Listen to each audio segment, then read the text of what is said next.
Ok, bonjour à tous et à toutes. On va commencer par une petite méditation pour se mettre dans le bain. Donc on va juste quelques 5 minutes, 5-6 minutes, se concentrer sur la respiration, développer l'attention au souffle, essayer de ne pas être soumis aux perturbations mentales, ou aux pensées en tout cas perturbatrices qui peuvent s'élever dans notre esprit. Essayer de bien rester focalisé, bien collé à l'objet que l'on a décidé de maintenir dans son attention, que ce soit le souffle, que ce soit une image de Bouddha Shakyamuni ou une autre image mentale que l'on aime bien. Bien sûr, cette image mentale doit être la plus neutre possible, ne doit pas amener des perturbations mentales. Donc voilà, on ne se concentre pas sur quelqu'un qui pourrait nous faire élever de l'attachement ou de la colère. C'est pas le but de cette méditation. C'est plutôt d'apaiser l'esprit et d'être serein.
Donc, comme ce matin, on va terminer en imaginant qu'on inspire de la lumière par la narine droite et que cette lumière, donc, elle contient toutes les bénédictions des Bouddhas et Bodhisattvas, toutes leurs qualités de compassion, de sagesse, tout leur pouvoir qui entre en nous et qui chasse toutes les impuretés de notre corps, notre parole et notre esprit qui s'échappent par la narine gauche et vont se perdre dans l'espace sous forme de fumée noire, sans polluer.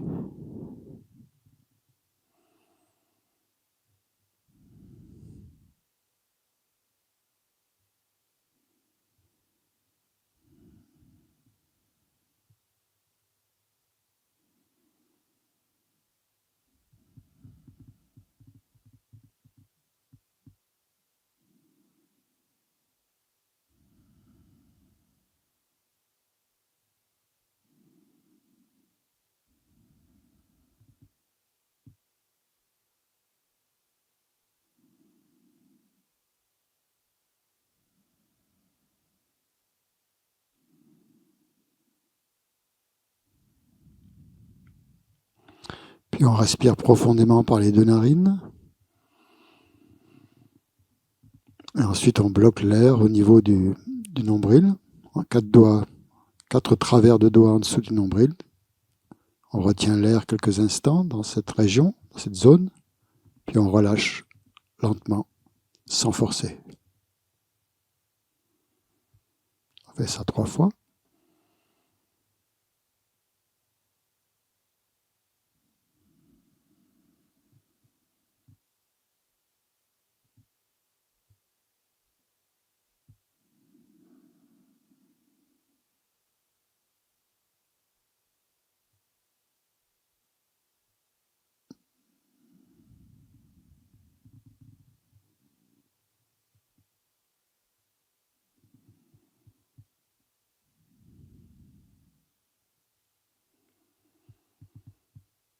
Ensuite, on reste dans un état complètement impartial, complètement neutre, où on voit que tout ce qui s'élève dans notre esprit, les pensées, les sentiments, les émotions, quoi que ce soit, les images, représentations, souvenirs et autres, sont complètement vides d'essence propres, sont de la nature de l'espace.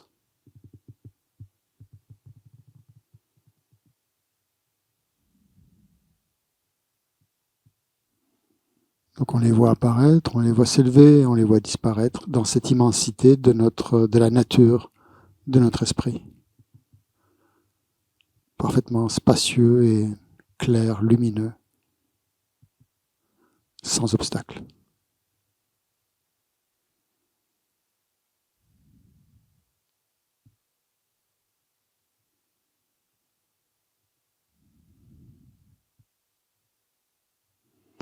Au sein de cet espace lumineux, qui est la nature de notre esprit, on fait apparaître des pensées de compassion, de bienveillance qu'on dirige vers nous-mêmes et vers tous les êtres qui peuplent tout l'univers.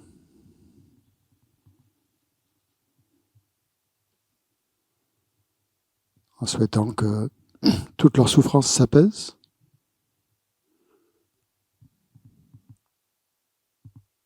et qu'ils atteignent aussi l'état de Bouddha.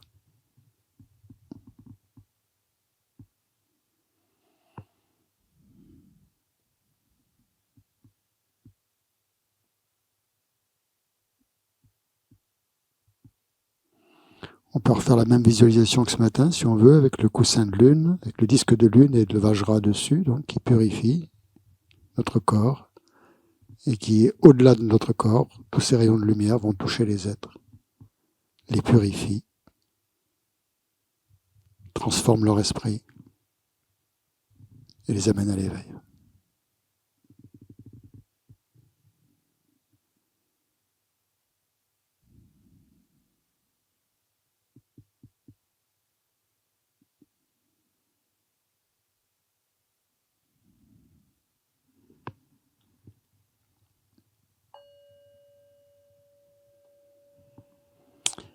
Bien. Alors, donc, on va essayer de comprendre un peu comment fonctionne la roue de la vie, les 12 liens de la production interdépendante. Mais, voilà. Donc, on va voir les 12 liens. Voilà. Bon, ce sera... Donc, les trois, au centre de la roue de la vie, il y a ce qu'on appelle les trois poisons, qui sont représentés par trois animaux.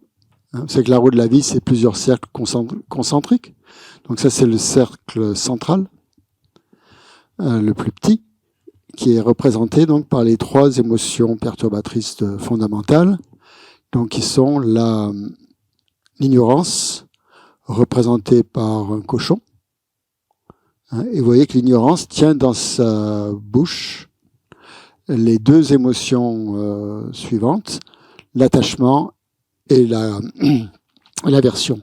L'aversion est représentée par un serpent et l'attachement normalement par un coq. Bon, ça veut être un coq. L'attachement. Donc voilà les trois poisons dans l'ordre, c'est ignorance, attachement et aversion. Ce qu'on appelle les trois poisons. Ils ont juste mis ceux-là, qui sont les plus fondamentaux. Voilà, donc ça c'est le moyeu central de la roue de la vie.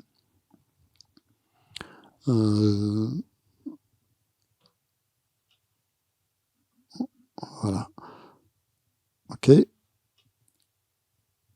Voilà, c'est représenté, c'est le centre. Donc ensuite, vous avez un autre cercle qui est divisé en deux hémisphères, avec donc une représentation des différents mondes. Donc en noir, c'est les mondes, disons, obscurs, les mondes inférieurs, et en blanc, c'est les mondes supérieurs. Donc dans les mondes inférieurs, on chute, on tombe, la tête en bas. Donc, soit les animaux en haut, les esprits avides, là avec le gros ventre, ou les êtres des enfers qui crachent des flammes de toutes parts. Alors, bien sûr, plus on est au fond, plus les souffrances sont intenses. Donc les souffrances animales sont moindres, les souffrances ensuite des prétats, et ensuite les souffrances des êtres des enfers.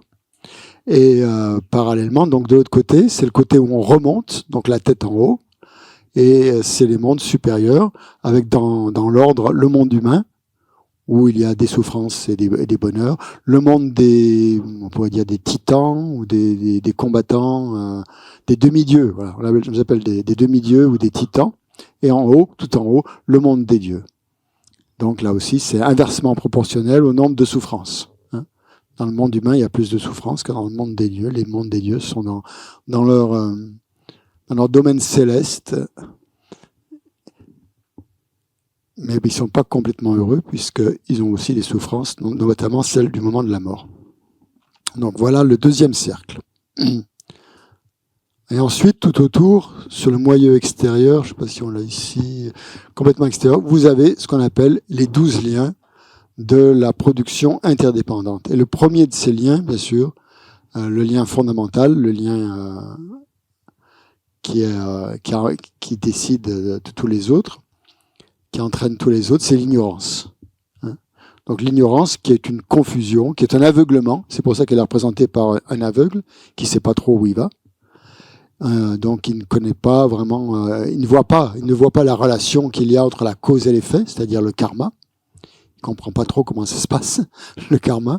Et bien sûr, confusion aussi par rapport à la réalité des choses. Il ne voit pas la réalité qui est là autour de lui, parce que voilà, il ne voit pas la nature véritable des phénomènes. Donc l'ignorance est représentée par un aveugle qui s'appuie sur un bâton. Pourquoi ? Pour essayer d'avancer, mais essayer d'avancer un peu à tâtons, disons, dans le noir, dans son aveuglement, mais aussi pour montrer, le bâton montre que l'ignorance est très faible en fait. Elle est représentée comme une vieille personne, un vieillard, qui est faible. Pourquoi donc elle est représentée comme un vieillard qui est faible en fait? Parce que l'ignorance est fondée sur elle n'est pas fondée sur une perception juste, une perception valide. Elle est fondée sur une perception fausse. Donc pour l'éliminer, en fait, il suffit d'éliminer cette perception fausse et de la remplacer par une perception correcte. Et là, on élimine l'ignorance. Donc l'ignorance n'est pas quelque chose de très fort, comme on pourrait le croire, mais comme quelque chose de très faible. Ce serait le maillon faible, en fait, de ces 12 liens. Ces 12 maillons de la production interdépendante. Pour les faire sauter, il faut taper dans l'ignorance. C'est le maillon le plus fort. Et si on élimine ce maillon, eh ben, tous les autres sautent. Donc c'est là, en fait, c'est le niveau où il faut agir. Donc ici, cette ignorance, elle va être... bon, je vous l'expliquerai un peu plus tard. On a parlé ce matin des karmas introducteurs. Donc ces karmas introducteurs vont être créés, ils vont être motivés, ils sont motivés par l'ignorance. Donc c'est là où ça se joue en fait, au niveau fondamental, au niveau de base. Tous ces moments d'ignorance vont motiver des karmas introducteurs. Deuxième lien, deuxième chaînon de cette roue, c'est ce qu'on appelle les formations karmiques, ou le karma si vous voulez, et où vont passer les karmas introducteurs ou les karmas propulsifs, où ils sont créés. Ils sont motivés par l'ignorance, mais ils sont créés par ces formations karmiques. Donc les formations karmiques, c'est un potier, vous voyez, qui donne forme à un objet. Donc il forme, c'est là où le karma se forme en quelque sorte. Une action va commencer une séquence qui aura de nouvelles conséquences. Mais à la base de ça, il y a l'ignorance. Mais après, donc les actions vont fondées sur l'ignorance vont apporter toutes sortes de conséquences. Donc, en fait, un potier, vous savez, normalement, un potier, il crée son pot et il y a une roue qui tourne pratiquement sans effort, en fait. Et c'est un petit peu ça, en fait, qui se passe ici, c'est que la roue tourne sans avoir besoin de faire de nouveaux efforts. Une fois qu'il a lancé le mouvement, eh bien, il crée son pot comme ça, et ça se fait un peu tout seul. Donc, l'action, en fait, ici, va créer un potentiel qui va se poursuivre sans effort, jusqu'à ce qu'il porte son fruit. Donc là, c'est un passage assez intéressant, c'est-à-dire que qu'est-ce qui se crée au moment du karma? Cette action, c'est quoi? Il y a une action qui est faite, mais qu'est-ce qu'elle crée?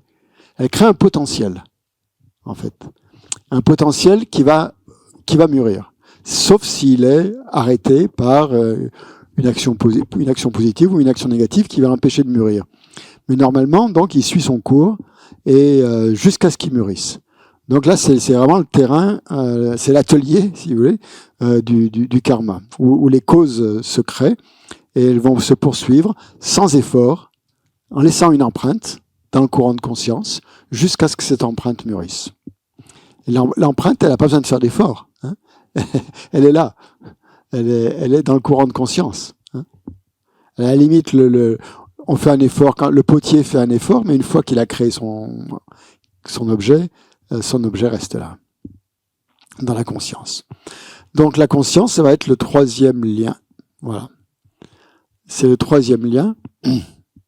C'est là où vont être stockés les karmas, les graines. Donc c'est là où vient s'imprimer en fait le potentiel du karma là, qui a été créé au lien numéro 2, va s'imprimer dans cette conscience primaire. C'est la conscience causale, ici. C'est une conscience causale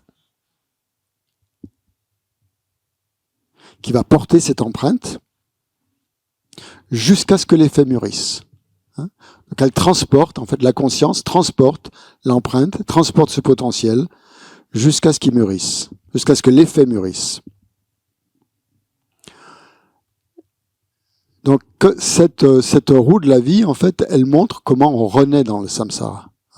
Donc jusqu'à la prochaine naissance, la graine, l'empreinte karmique va rester dans la conscience jusqu'à ce qu'elle porte son fruit, c'est-à-dire jusqu'au premier moment de la vie suivante.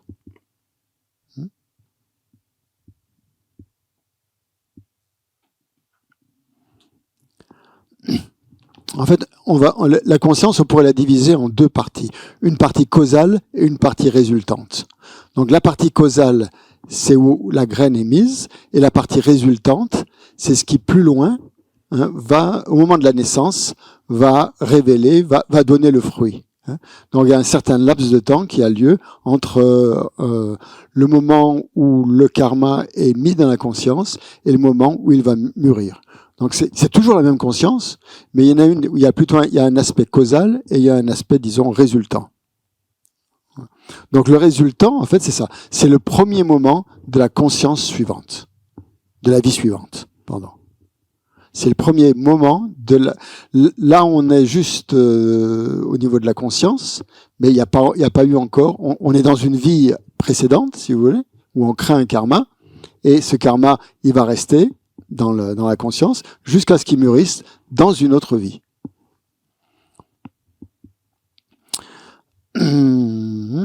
Donc c'est un moment très bref, en fait, cette conscience résultante. C'est voilà. Donc c'est représenté par un singe qui est très vif, qui saute de branche en branche, qui est très astucieux aussi, très malin. Donc ça symbolise en fait toutes les qualités de la conscience.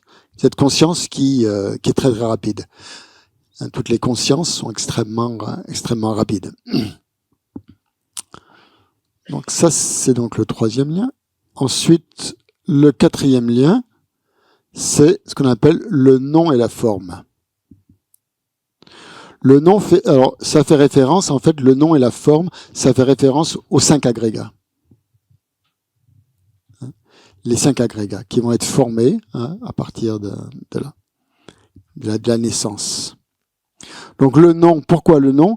Le nom, ça fait référence aux agrégats mentaux et la forme, à l'agrégat de la forme. C'est qu'il y a 5 agrégats: forme, perception, sensation, formation volitionnelle et conscience.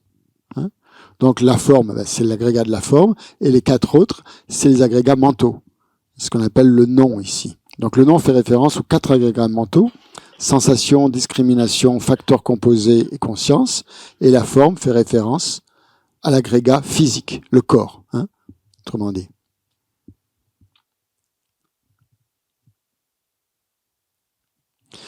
Donc ce nom ce lien, il est créé au moment de la conception.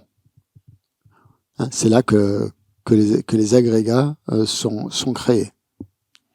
Donc ce lien va durer à partir du moment de la conception jusqu'à l'apparition du prochain lien qu'on va voir. Le prochain lien, ça va être ce qu'on appelle les 6 sources, c'est-à-dire les 6 organes sensoriels. Mais là, ils ne sont pas encore créés, les organes sensoriels. On les a juste à l'état un peu embryonnaire, quoi, si vous voulez. Donc le bateau qui vogue là sur les flots, là, c'est la forme. Il y a une forme qui transporte en fait les consciences, qui transporte les agrégats mentaux. Et les personnes, normalement il y en a 4, bon, il y en a pas 3, ce sont les agrégats mentaux. Donc la forme, comme une barque, emmène les autres agrégats en voyage sur le lac de la vie. C'est la forme qui transporte, c'est notre corps en fait, qui transporte les agrégats. Voilà. Donc, ensuite, voilà, le lien suivant, c'est ce qu'on appelle les 6 sources sensorielles, c'est-à-dire nos facultés sensorielles. L'œil, c'est ce dont on parle dans le Sutra du cœur, vous savez, quand il n'y a pas d'œil, il n'y a pas d'oreille. Voilà. C'est toutes ces classifications-là. L'œil, donc les 6 sources, c'est l'œil, l'oreille, le nez, la langue, le corps et le mental, qui sont représentés ici par ces 6 fenêtres. Les 5 fenêtres sensorielles et la conscience mentale. Et le mental, pardon. Et le mental.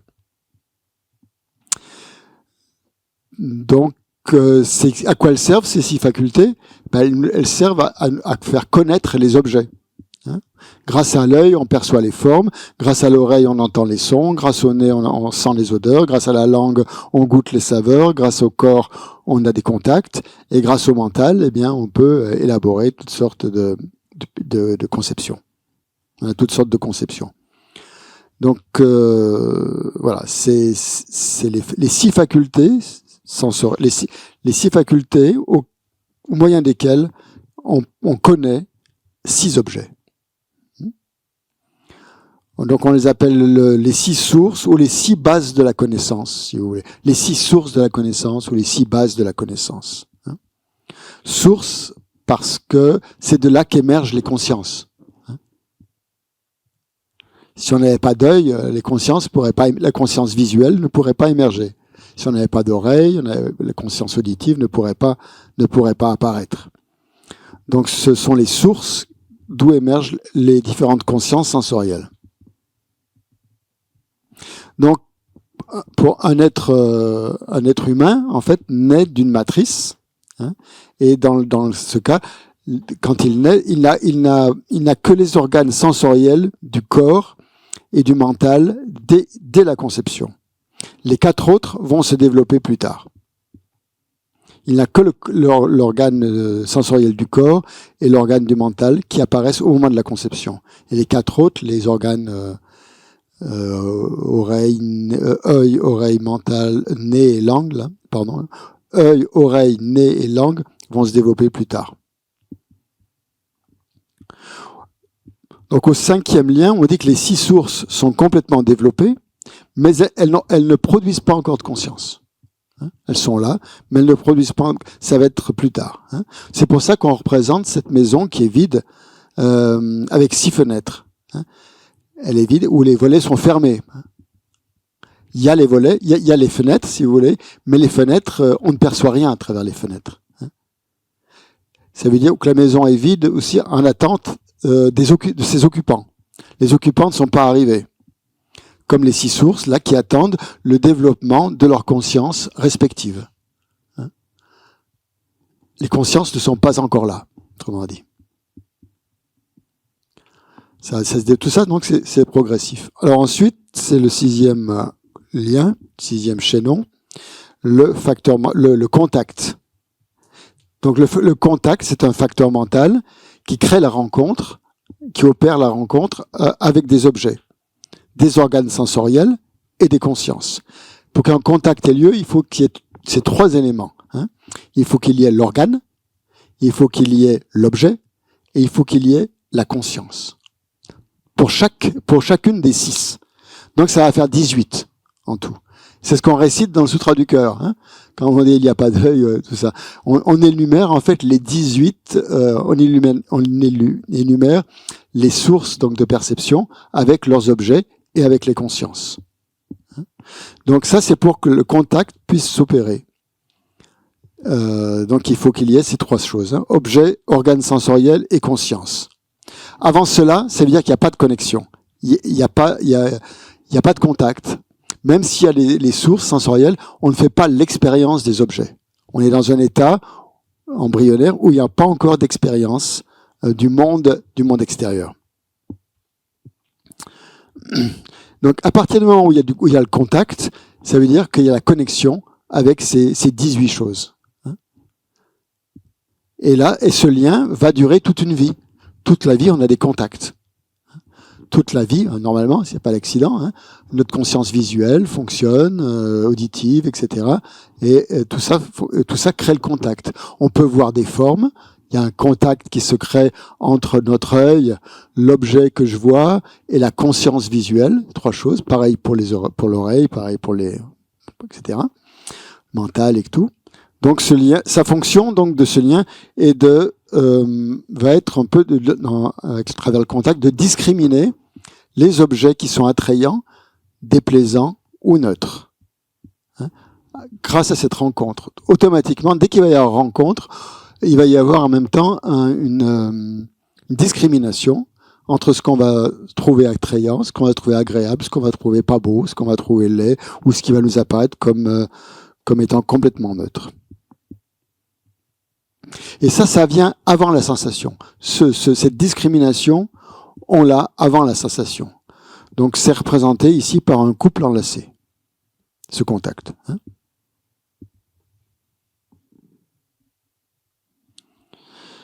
Alors ensuite vient la sensation, justement.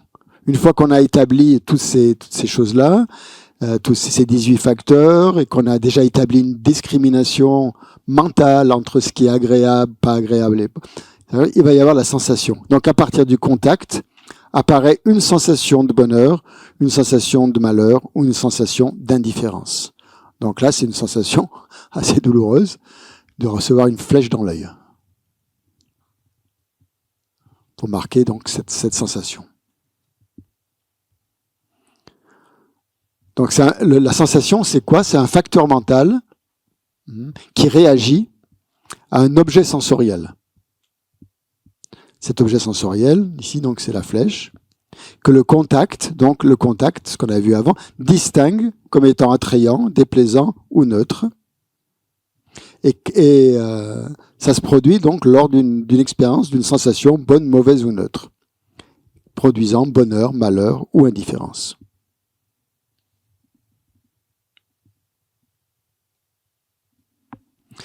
Donc voilà, donc ça dure aussi pendant toute une vie. Hein. Les sensations donc sont ressenties pendant toute une vie. Et ça va servir de base au lien suivant. Hein. Les liens sont interdépendants. Donc chaque lien donne naissance ou donne de la force au lien suivant. Donc ici, donc, c'est représenté par cette sensation, elle est représentée par un homme dont l'œil est percé par une flèche. Et en fait, ça veut dire que la sensation est tellement forte, quelle que soit la sensation d'ailleurs, qu'elle soit déplaisante ou qu'elle soit plaisante, la sensation est toujours forte, et si bien que nous ne pouvons pas rester tranquilles. Il y a automatiquement, dès qu'il y a contact, après qu'il y a eu contact, l'instant suivant, il y a une sensation très forte qui se produit. Donc c'est pour ça que le contact est mis avant la sensation. Donc le lien suivant, ça s'appelle la soif. La soif fait partie de l'attachement. Hein, ça fait partie de l'attachement. Une fois qu'il y a eu contact, une fois que le contact a produit la sensation, contact et sensation vont produire l'attachement. Hein, ce qu'on appelle la soif. Hein, c'est un autre mot pour parler de l'attachement. La soif. Donc, des sensations plaisantes, nous en voulons toujours plus. Des sensations désagréables, nous voulons en être séparés. Et les sensations neutres, nous voulons tout simplement qu'elles continuent. Donc, cette soif, donc, c'est lié à l'attachement, à l'aversion et à l'indifférence. Pourquoi soif? Parce qu'en fait, plus on boit, plus on a envie de boire.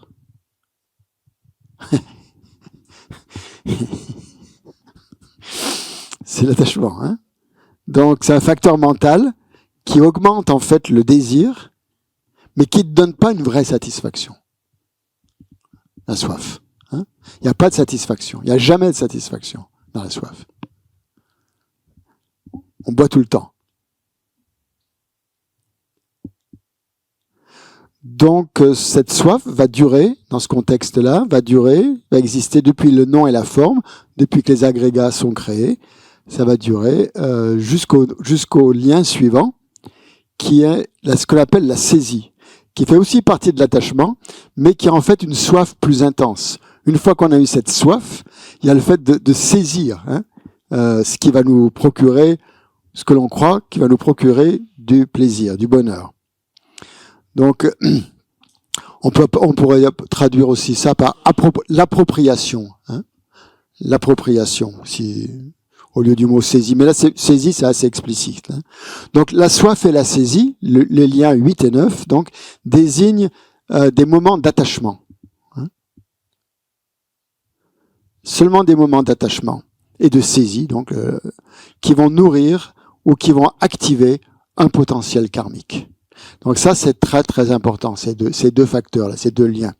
C'est ça qui va activer le potentiel karmique qui est mis dans la conscience. S'il n'y a pas la soif et s'il n'y a pas la saisie, le potentiel karmique ne va pas être activé. Mais à cause de ces deux facteurs, c'est pour ça que le désir, c'est pratiquement aussi fort que l'ignorance. On trouve ça expliqué dans les sutras, hein, où les disciples demandent au Bouddha qu'est-ce qui est plus fort, l'ignorance ou le désir. Ben, c'est un petit peu ensemble. Hein. Parfois on dit c'est soit l'ignorance qui est la base du samsara, parfois on dit que c'est le désir. Donc ici, c'est l'attachement dans le cadre des 12 liens. C'est des moments d'attachement et de saisie qui vont nourrir et qui vont activer un potentiel karmique particulier, hein, et qui vont, en fait, leur rôle, ça va être de projeter la conscience dans la vie suivante. Hein. Donc c'est pour ça qu'ils sont si importants. Et quand est-ce que ça va se produire, ça? Ben, ça va se produire au moment de la mort. C'est à ce moment-là qu'ils vont projeter la conscience dans la vie suivante. Et là, on voit donc un singe qui s'empare d'un fruit, c'est-à-dire qui s'approprie en fait ce qu'il désire, l'objet de son désir. Donc la saisie ou l'appropriation saisit mentalement les objets qu'on désire. On passe au lien suivant, qui s'appelle le devenir, ou parfois c'est traduit par l'existence. On peut traduire l'un ou l'autre. L'existence. Donc là, ça nous ramène un peu à la conscience qui a été déposée dans la graine karmique ou l'acte karmique plutôt qui a été déposée dans la conscience, qui a mis une graine a été mise au moment causal. Et puis cette graine va être nourrie par la soif et la saisie. Et ça va donner lieu au lien suivant, qui s'appelle le devenir, c'est-à-dire c'est la même graine karmique qui devient quelque chose. Hein. C'est le moment résultant, si vous voulez, de la potentialité karmique ou de la prédisposition karmique. Lorsque cette prédisposition karmique, elle a été nourrie par la soif et par la saisie, elle a atteint sa pleine capacité à obtenir un résultat. Avant, quand elle est au stade causal, elle n'a pas sa pleine capacité. Pour obtenir sa pleine capacité de produire un résultat, il faut qu'elle soit nourrie par la soif et la saisie. Et donc c'est ce lien-là. C'est ce lien qui explique le devenir, c'est-à-dire que ce potentiel est complètement mûri et il est prêt à se manifester dans une existence suivante, hein, dans l'existence suivante. Donc, pleine capacité à produire. Le résultat n'est pas complètement apparu encore. C'est l'instant avant de produire le résultat. Le résultat, donc, c'est la vie prochaine. C'est pour ça qu'on l'appelle l'existence ou le devenir. C'est un moment qui est en devenir, si vous voulez. Hein. C'est la graine karmique qui va pratiquement mûrir. Donc, ça veut dire que le karma a atteint son plein potentiel, qu'il est sur le point de produire son résultat, la vie qui vient. Le Dalai Lama dit que c'est un cas, c'est un exemple où on donne au résultat, non, on donne à la cause le nom du résultat, parce que, ouais, on donne à la cause le nom. C'est par exemple, si vous plantez voilà, vous mettez une graine dans la terre et vous dites, ah, ce matin j'ai planté un arbre. Vous n'avez pas planté un arbre, vous avez planté une graine. Mais vous pouvez dire, ouais, j'ai planté un arbre, parce que vous projetez déjà dans le résultat.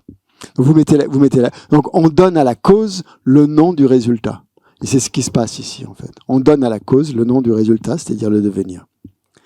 Donc, qu'est-ce que ça représente? Une femme enceinte dans les derniers moments de la grossesse. Dans les derniers stades de la grossesse. Sur le point d'accoucher. Donc, hein, c'est ça, hein, donc le devenir. Donc, le lien suivant, tout logiquement, donc tout naturellement, ça va être la naissance.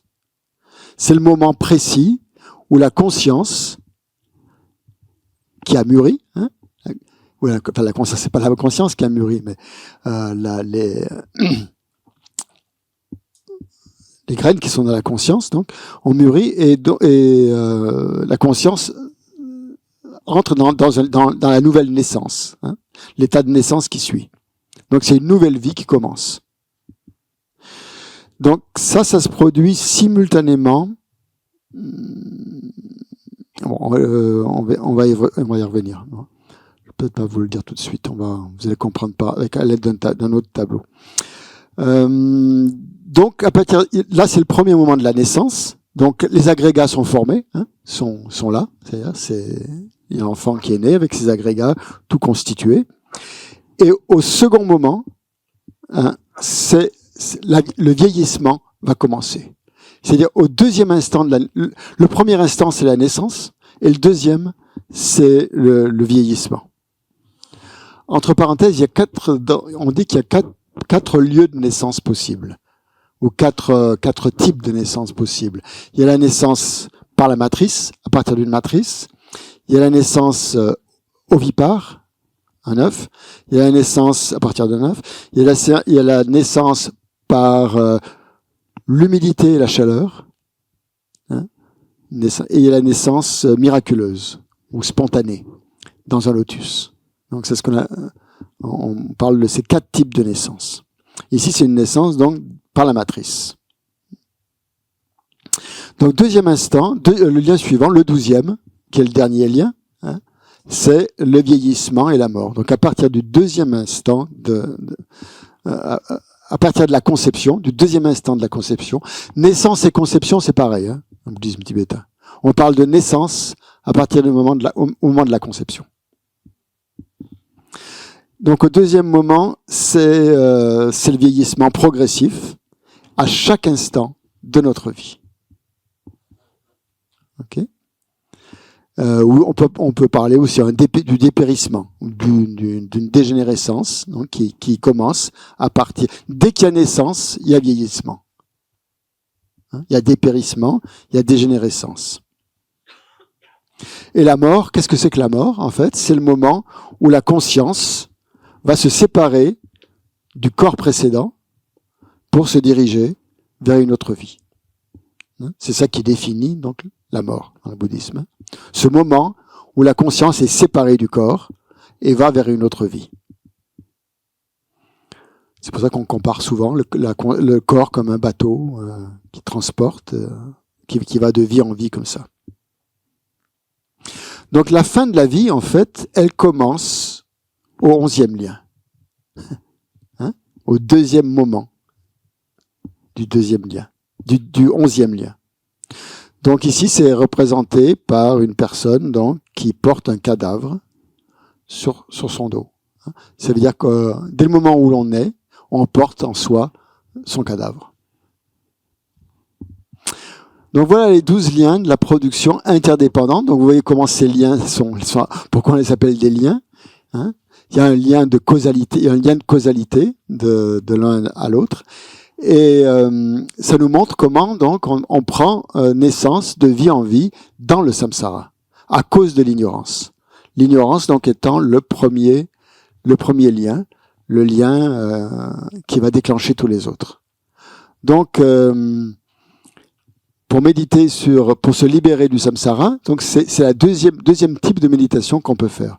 Les arhats, les auditeurs, pas les arhats, les auditeurs qui veulent devenir arhats vont méditer surtout sur les 4 nobles vérités. C'est ce qu'on a vu, l'origine de la souffrance, sur la vérité de la souffrance, la vérité de l'origine, etc.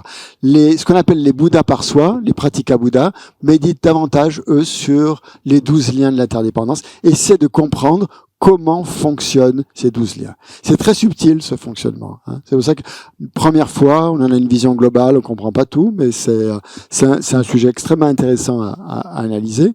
Il y a plein de ramifications. Et donc, les pratika Bouddhas, ce qu'on appelle les Bouddhas par soi, ce sont pas des Bouddhas, en fait, hein. Ils vont devenir arhats, en fait. Ce sont des éveillés. On les appelle plutôt aussi des éveillés solitaires. Solitaires parce qu'en fait, ils méditent seuls, souvent seuls. Il peut être en groupe, mais souvent seuls, dans des lieux isolés. Ils n'ont pas de maître, parce qu'ils en ont eu suffisamment dans les vies antérieures. Donc, ils ont récolté pas mal d'enseignements. Ils ont eu tous les enseignements possibles qu'il fallait avoir. Et là, eux, ils méditent. Donc, ils cherchent pas un maître. Ils ont tout ce qu'il faut. Et ils méditent principalement sur ces 12 liens. Et grâce à ça, ils se libèrent du samsara. En comprenant le fonctionnement des 12 liens. Hein? Comment ça fonctionne. Bon, là, je vais peut-être... ça, je vais vous la suite, je vais vous l'expliquer, je pense, par un autre tableau. Bon, peut-être je peux commencer comme ça, puis après je vous montrerai un tableau. Ça sera plus explicite. Mais déjà, qu'est-ce qui se passe dans une première vie? On va essayer de voir ça sur 2 vies, hein, comment ça fonctionne. Donc, dans une première vie, il y a donc on va prendre un cycle de 2 vies. Il y a l'ignorance donc qui est à la base de tout. Et il y a la formation karmique et il y a la conscience. Donc, un potentiel est établi par ces 3 premiers liens. Ce potentiel qui va être dans la conscience. Il est établi par l'ignorance, il est établi par le karma, et il est dans la conscience. Donc ça c'est ce qui se passe pendant notre vie. Finalement. À cause de l'ignorance, on crée toutes sortes de karmas. Ces karmas, ils sont dans notre conscience. Okay? Qu'est-ce qui se passe au moment de la mort? Au moment de la mort, les 3 liens suivants, la soif, l'appropriation ou la saisie, ou l'existence et le devenir, vont nourrir une certaine graine karmique, un potentiel, lequel on ne sait pas. C'est la loterie.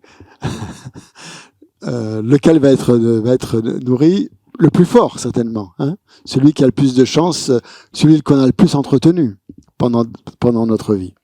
Donc au moment de la mort, les 3 causes, en fait, la soif, l'appropriation et l'existence vont nourrir ce potentiel karmique. Et dans la deuxième vie, il va y avoir les 6 résultats suivants. Hein, là, vous avez 6 causes qui vont donner 6 résultats. Ignorance, formation karmique, conscience, soif, appropriation, existence, ensuite vont donner, dans la deuxième vie, les 6 résultats, c'est-à-dire une naissance avec des agrégats, un corps et un esprit. Ces agrégats vont vieillir, hein, et puis en même temps que ça vieillit, en même temps qu'il y a les agrégats, il y a les 6 sources, il y a le contact, il y a la sensation, et tout ça continue à se produire pendant toute notre vie. Le vieillissement a commencé dès le deuxième moment de la naissance, c'est pour ça qu'il est juste en haut, et ça va durer jusqu'à la mort. Hein, donc 6 causes dans une première vie et 6 résultats qui apparaissent dans la deuxième vie. Ok, ouais. On peut avoir un cycle en 3 vies. Non, attendez. Que je vous explique un peu. Pardon. Ah non, c'est pas ça. Donc deuxième vie, c'est ça. Donc oui, juste pour préciser, donc, je reviens un peu là-dessus. Au même moment qu'il y a la naissance, hein, parce que bon, comme c'est listé, c'est peut-être pas très facile à voir. Au même moment qu'il y a la naissance, il y a le nom et la forme. Ok, c'est clair, hein, au même moment. Et au moment suivant, il y a le vieillissement, suivi par les 6 sources, le contact, la sensation et la mort. Ok. Si on regarde sur un cycle en 3 vies, donc dans la première vie, on va avoir, au lieu d'avoir 6, on va avoir que les 3. On va avoir l'ignorance, la formation karmique et la conscience. Ça veut dire quoi? Ça veut dire qu'un potentiel est établi par les 3 premiers liens au cours de la première vie. Okay? Et au cours de la première vie, il va être nourri par, au moment de la mort, hein, il va être nourri par les 3 causes, par la soif, la saisie, mais les résultats vont apparaître, ils vont être nourris dans la deuxième vie, et les résultats vont apparaître dans une troisième vie.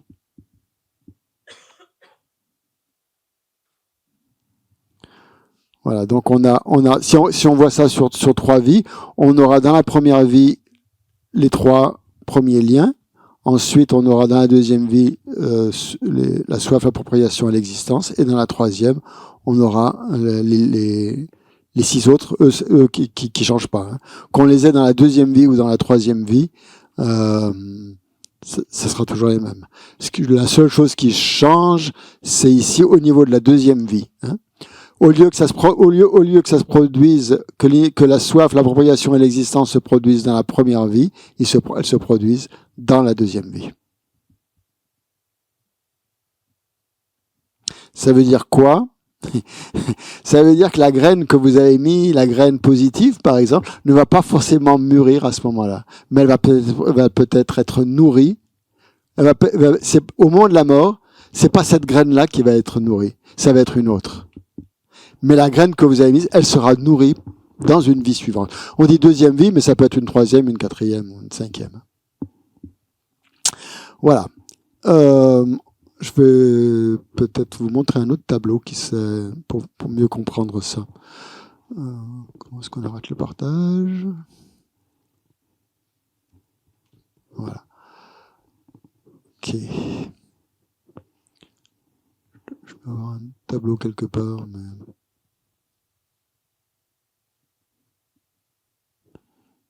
Voilà, celui-là est pas mal.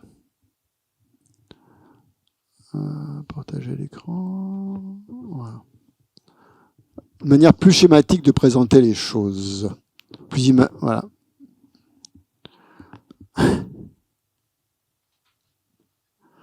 Alors, est-ce qu'on voit tout là? On peut pas. Le haut est un peu effacé, exact. Voilà, là ça va aller mieux. Sur Zoom, c'est bon? Vous n'avez plus le bas. Bah oui, voilà. On va y arriver. Il y a la barre du Zoom qui m'énerve. Voilà, bon. Alors, la roue de la vie maintenant, de manière simplifiée. Hein, je vous disais tout de suite, la première fois que j'ai reçu cet enseignement, je n'ai rien compris. Il n'y avait pas tous ces schémas, il n'y avait rien du tout. C'était traduit du tibétain, le traducteur était un peu dans les choux parce que c'était difficile. On connaissait pas tous les termes encore, on n'avait pas établi le vocabulaire, c'était compliqué. Maintenant, ça va mieux. Je dois dire que je comprends pas tout, hein, mais je suis sûr qu'il y a des subtilités qui m'échappent, mais grossièrement, je pense que je vais essayer de vous faire comprendre un petit peu comment ça fonctionne. Mais je crois que vous avez compris déjà. Donc, premier lien, ignorance. Deuxième lien, troisième lien. Vous avez tous les liens ici. Donc, en jaune, pourquoi? En jaune CI, là, c'est une cause introductive. Oui, les 3 CI dont je vous ai parlé tout à l'heure, là, dans la première vie, CI 1, CI 2, CI 3, en fait, ce sont des causes. Ce sont des causes introductives. Hein, c'est-à-dire l'ignorance, les formations karmiques, c'est-à-dire le karma introducteur, et la conscience. Ah, je voulais vous dire quelque chose de très important. On parle ici d'un karma introducteur, hein, c'est-à-dire d'un karma complet, pas d'un karma incomplet, d'un karma propulsif, autrement dit, ou introducteur. Hein. Et on parle que d'un. Hein. On parle on illustrera ça tout à l'heure, mais on parle d'un seul. Hein. Donc, l'ignorance est une cause introductive, le karma est une cause introductive aussi, et pareil pour la conscience. Hein. Donc, on est au niveau causal ici. L'ignorance, c'est un facteur perturbateur, hein, c'est une perturbation mentale. Le karma, c'est un karma, okay, et la conscience est souffrance. C'est pour ça que quand vous avez un astérisque, c'est un facteur perturbateur, 2, c'est un karma, et 3, c'est une souffrance. Et on va les retrouver, ces trois facteurs-là. Facteur perturbateur, karma et souffrance. Au niveau, donc on va diviser ça en 4. Donc, niveau causal. Ensuite, on va voir le résultat qui a été introduit. Donc ça, c'est la cause introductive. Ensuite, ça, c'est le résultat introduit. Donc, il y en a 5. Oui, la conscience est divisée en 2. La conscience 3A et la conscience 3B. La conscience 3A, elle est causale. C'est la conscience causale. Et la conscience 3B, c'est la conscience résultante. OK ? Donc ensuite, comme résultat aussi résultat introduit, vous allez avoir le nom et la forme, vous allez avoir les bases de la connaissance, source de la connaissance, vous allez avoir le contact, vous allez avoir la sensation. Ça, ce sont les résultats introduits. Donc, le nom, tout ça, ce sont des souffrances. Le nom et la forme, les bases de connaissances, les contacts et les sensations sont souffrances. Pourquoi?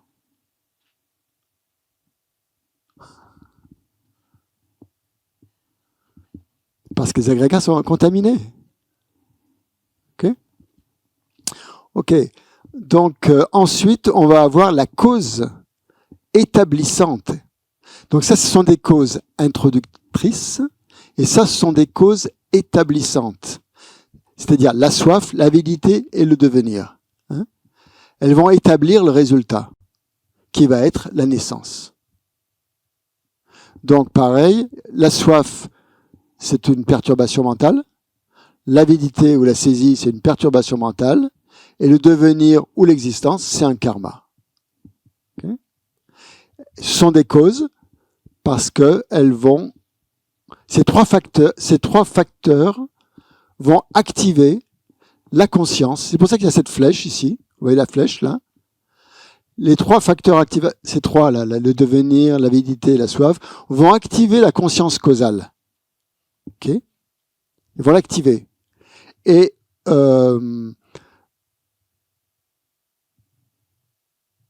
ce qui va se passer,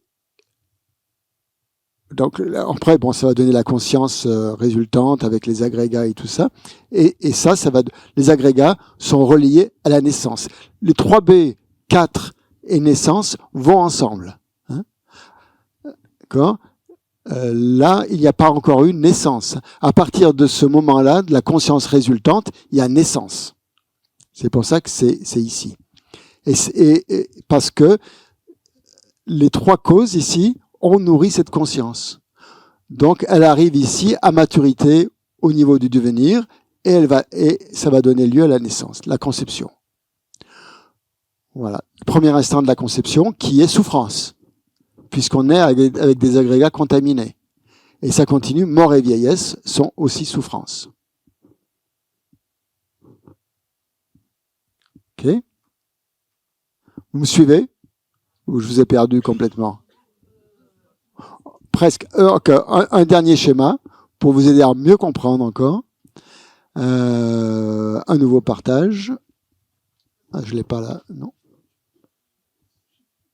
Je vais essayer de retrouver. Est-ce que c'est celui-là?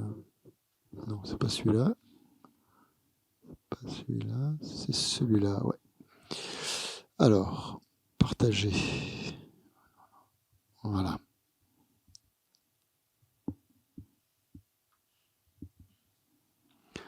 Donc, c'est un enchaînement des 12 liens sur 2 vies par rapport à un karma introducteur donné. Donc, l'ignorance, à cause de l'ignorance, vous allez créer un karma. Vertueux ou non vertueux, mais il sera contaminé, de toute façon, parce qu'il y a l'ignorance. On prend un exemple. On prend un petit exemple. Non, on le prendra tout à l'heure. On fera juste vous l'expliquer, puis après, on essaiera de trouver des exemples. On fera une pause avant. Donc, l'ignorance va amener une formation karmique. Va créer, à cause de l'ignorance, on va créer un karma introducteur, complet, avec la motivation, avec l'action, avec la réjouissance, avec tout. Et ça va se graver dans la conscience. Ça va s'imprimer dans la conscience causale. Okay. Bon, ici, dans les derniers instants de la vie, cette conscience causale, avec son empreinte karmique qui est dedans, va être activée par la soif, par l'avidité et par le devenir, qui sont des facteurs activateurs. Ces trois liens. Qu'est-ce que j'ai fait? Ok. Et là, il va y avoir un moment, donc au moment de la mort, soif, avidité, devenir. Donc le devenir va être vraiment ce qui va amener à maturité. Et au moment de la mort, il va y avoir ces 3 moments qui vont être concomitants. c'est-à-dire la production des agrégats, avec la conscience résultante, qui est un des agrégats, hein, et il va y avoir la naissance. Et tout ça, ça se produit en même temps. Au premier instant de la vie de l'embryon. L'embryon naît, ce qu'on appelle la conception. Dans sa conscience, il y a ce potentiel qui a été créé, qui a été mis dans la conscience causale. Alors, ce potentiel, il reste là, il reste latent, et après, jusque là, au moment où il apparaît dans la conscience. Donc, pendant ce temps-là, le potentiel est latent. Là, il va se manifester, il va être activé. Une fois qu'il a été activé, donc il va se manifester, et il va donner lieu aux agrégats que vous allez prendre dans cette vie, dans la vie suivante, pardon. Voilà. Et au deuxième instant de la vie de l'embryon, après la conception, il y a ce lien qui s'appelle la vieillesse et la mort et qui dure jusqu'à la mort. Ah zut! Ah oui, exact. Ah, attendez, j'arrête le partage, je repartage. Ouais. Non, c'est pas ça. Voilà, c'est l'ancien, il faut le fermer celui-là. C'est plus compliqué que les 12 liens.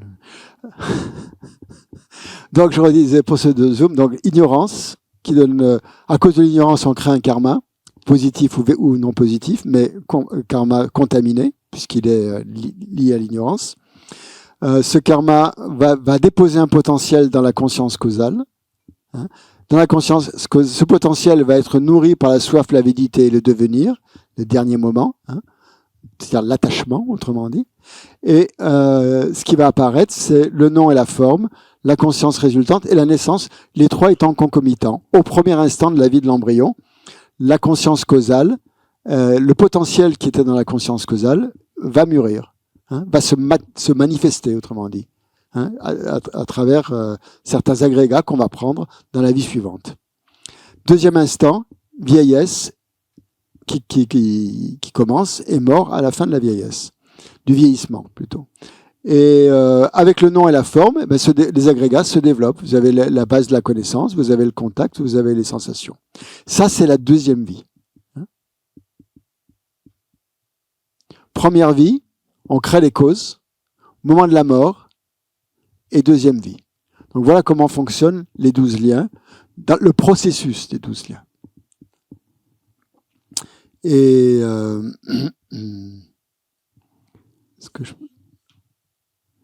tant qu'on n'est pas sorti du samsara, c'est infini, effectivement. Alors maintenant, je vais partager, comment on fait, nouveau partage, voilà, sur 3 vies, si vous voulez. Voilà, ça va être la même chose. On va retrouver les 3 dans la première vie, les 3 liens dans la première vie, mais là, il peut y avoir plusieurs morts. Hein, il peut y avoir une mort ici. Ça veut dire que le karma que vous avez créé ici, il va pas forcément mûrir. C'est pas celui-là qui va mûrir au moment de la mort. C'est peut-être un autre. Donc, mais il sera latent. Il va rester dans votre conscience causale jusqu'à ce qu'il soit activé dans une 3e vie, une 4e ou une 5e, ce qui soit activé, par exemple, dans la 2e vie, par la soif, l'avidité et le devenir. Et dans une 3e vie, il va produire des nouveaux agrégats. Là, on est à la fin de la 2e vie, là. C'est-à-dire, ici, on est dans la première vie. Ensuite, il y a une mort ici, il y a une mort ici, il y a une mort ici, et il y a encore une mort ici. Et dans ces derniers instants de la mort, c'est cette graine karmique qui va être nourrie. Hein. Et donc, celle-ci, elle va vraiment donner l'essence à ce qui correspond à cette graine karmique. Mais les morts qui ont eu lieu avant, la soif, l'avidité et le devenir, elles ont fonctionné, mais elles ont nourri une autre graine. Hein, c'est pas la même graine. Vous voyez le truc, le fonctionnement du samsara. Christian, je sais pas pour les autres, mais j'ai du mal à... Ouais, on va faire une pause. On va faire une pause et je reprendrai avec un exemple. Ne vous inquiétez pas, si vous comprenez pas la première fois, y a pas de problème, hein. C'est quelque chose sur lequel il faut revenir assez souvent. Après, vous pourrez poser toutes les questions que vous voulez. On prendra un exemple et vous pourrez. Mais je pense que c'est pas si difficile que ça. Bon, une petite pause jusqu'à quelle heure? 4 heures, jusqu'à 4 heures? 4h05?